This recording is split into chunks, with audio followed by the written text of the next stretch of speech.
Snacks తీసుకొని వస్తాను. పెట్టి పెట్టి చంపేయి. మమ్మీ ఆంటీ చూడు మమ్మీ ఇవ్వట్లేదు. ఇస్తుందిలేనన్నా. రే ఏంట్రా నీ కూతురు నీ మరదలు నీ అమ్మ అంటుంది, నీ వైఫ్ నీ ఆంటీ అంటుంది. దానికి కూడా నీలాగా లూజ్ లేరా? హా ఇప్పుడు ఆర్య మూవీ ఉంది కదా, ఉంది. అందులో గీత ఆర్య క్యారెక్టర్స్ చేంజ్ చేసుకుంటారు కదా, అవును. సేమ్ అలానే రా. హో ధర్ని, చాలా థ్యాంక్స్ ధర్ని. ఎందుకు ప్రిషు? మా ఫ్రెండ్ ఈ రోజు ఇక్కడే స్టే చేస్తాడంట. ఒక రోజు కాకపోతే 2 రోజులు నీళ్ళు ప్రిషు.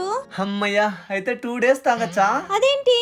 అంటే మా ఫ్రెండ్ చాలా రోజులు అయింది కదరా, ఈరోజు తాదామన్నాడు. అమ్మో 2 రోజులు కాదు 2 నిమిషాలు కూడా ఉండనివ్వను, పంపించేస్తా. అన్నయ్య మీరేమనుకోకపోతే బయలుదేరతారా? మా అమ్మ వాళ్ళమ్మ చనిపోయింది. మమ్మీ మీ అమ్మ వాళ్ళమ్మ ఎప్పుడు చనిపోయిందిగా.